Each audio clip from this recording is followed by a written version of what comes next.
You're watching South Asia Newsline, and here the top stories we are tracking for you on Friday, the 21st of March.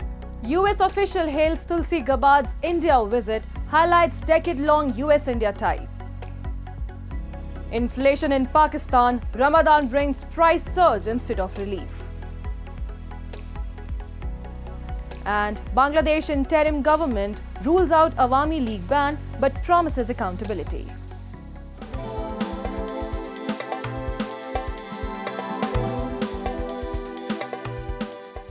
And now for all the details. A spokesman from the US Office of the Director of National Intelligence confirmed that Tulsi Gabbard's recent meetings in India focused on intelligence sharing, defense, counter-terrorism and transnational threats. Gabbard on her visit to India has expressed gratitude to PM Modi for the invitation to the Raisina dialogue, emphasizing the strong US-India relationship. A report. A spokesperson at the US Office of Director of National Intelligence (DNI) has said that Tulsi Gabbard's meetings in India focused on bilateral cooperation in areas of intelligence sharing, defense, counter-terrorism and transnational threats. The spokesperson further said that Gabbard's visit to New Delhi highlighted the decades-long strong US-India relationship that is bolstered by the leadership of and friendship between Prime Minister Narendra Modi and President Donald Trump. Gabbard thanked Prime Minister Narendra Modi for inviting her to the Raisina dialogue. She noted that the ties between the two nations have been strong for decades. The India-US relationship has grown stronger in recent years with increased collaboration in defense, trade, technology and counter-terrorism. Both nations share democratic values and strategic interests, making their partnership crucial for regional stability and global security. And amid the Islamic holy month of Ramadan, many in Pakistan's Karachi are feeling the severe pinch of inflation, with prices of essential goods skyrocketing instead of declining. A report. Markets across Pakistan's Karachi are witnessing an unprecedented surge in prices of food and other essential commodities, making it difficult for residents to manage daily expenses. Citizens complain that instead of receiving relief during Islamic holy month of Ramadan, they are being burdened further. बताएं ना कौन सी सस्ती है, कौन सी चीज़ सस्ती? आग लगी हुई हर जगह आग लगी हुई। अच्छा सर, बाहर ममालिक में रमज़ान में कीमतें कम होती हैं, हमारे ममालिक में कीमतें कम। हम मुसलमान हैं ना, हम मुसलमान हैं, हम पहले से छुरियाँ तेज़ रखते हैं। हम छुरियाँ तेज़ रखते हैं, रमज़ान आ रहे हैं, ज़िबा करेंगे। और वो लोग, वो गैर मुस्लिम है, लेकिन महंगाई जो है उनके यहाँ, आप देखें कितना इंटेंसिव देते हैं वो। यहाँ दे रहा है कोई? यहाँ तो जिसके पास जाते हैं वो पहले से लेके बैठा हुआ है। Basic food items such as flour, sugar, fruits, vegetables and meat have seen significant price hikes.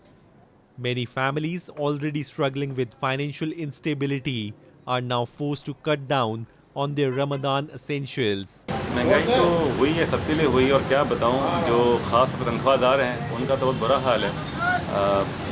जो जिनका काम है, अपना बिजनेस है, वो तो महंगा आता तो महंगा बेच भी रहना, सुना आपने।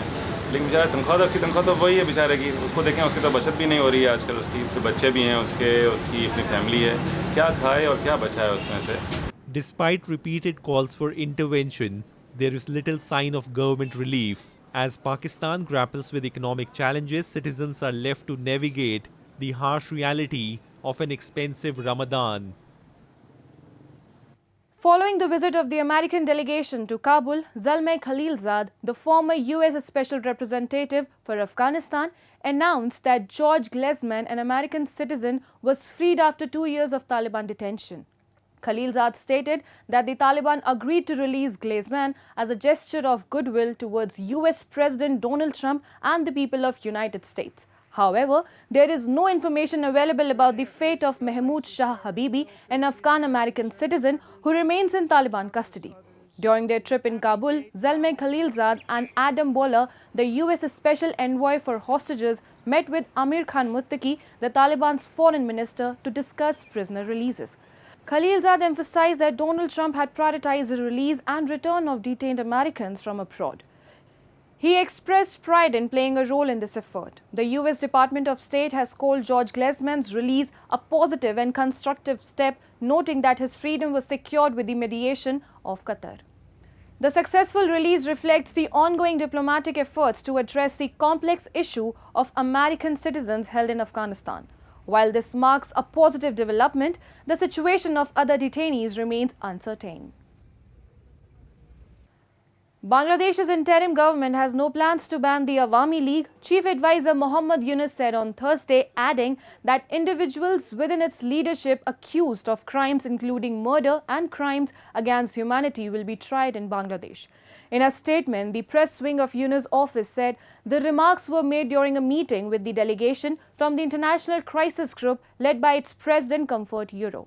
The comment by Yunus comes amid calls by protesters and the newly formed NCP of barring Hasina-led party in the elections. They argue that the Awami League's dominance has undermined democratic practices in Bangladesh. On the electoral front, Professor Yunus confirmed that elections would proceed as scheduled regardless of political demands. If parties propose limited reforms, the vote will take place in December. However, if they seek a broader reform package, the elections will be scheduled for June next year, the statement said, quoting Mohammad Yunus. He added the interim government has no reason to change the election dates, asserting that the process will be conducted freely and fairly. And Nepal's Prime Minister KP Sharma Oli has announced that he has no immediate plans to visit the disputed tri-junction region of Limpiadhura, Lipul Lake and Kalapani, an area that has been a point of contention between Nepal and India. Oli's remarks came during a parliamentary debate on Thursday, where an opposition lawmaker questioned whether the Prime Minister intended to visit the region. Speaking further, Oli stated that until 1962, the disputed area was part of Nepal's official map. He attributed the subsequent omission of the region to Nepal's former monarchy, blaming the party-less panchayat system introduced by King Mahendra for modifying the original map. Notably, during his previous term as Prime Minister in 2020, Oli issued a new map that included the Indian territories of Limpiadhura, Lipul Lake and Kalapani, which was incorporated into Nepal's constitution through an amendment. New Delhi rejected the revised map, calling it an artificial enlargement of claims that was not based on historical facts or evidence and therefore untenable. यो कुरा 1962 सम्म त्यो भूभाग नेपालकै अधीनमा थियो र नेपालको नक्सा पनि तदनुसार नै थियो र तदनुसार जस्तो अहिलेको नक्सा छ त्यही बमोजिम नै पहिले पनि थियो 62 भन्दा अघि त्यसपछि नेपालको नक्सा किन फेरियो कसले फेर्यो कसको सरकार थियो कस्तो व्यवस्था थियो कसको व्यवस्था थियो मान्यजीलाई याद होला भन्ने म Sri Lanka could face losses of up to $1.23 billion if it loses its generalized scheme of preferences plus trade benefits with the European Union, a new study by the Institute of Policy Studies has showed. With the absence of the preferential tariff scheme, the report noted that Sri Lanka risks facing a tariff increase from its GSP plus concessions to most favoured nation levels, which could potentially result in a loss of 36.7% of its exports to the EU. It is worrying as it will dwindle Sri Lanka's export value while impeding the diversification of its export product basket toward products with high technology content, the report said. The EU is a major market for high technology products such as transformers, which accounted for 50% of Sri Lanka's exports to the EU in 2019. The wearing apparel sector was also identified as an industry that could be among the hardest hit. That's all in tonight's edition. We will see you same time next week. Have a great weekend. Good night.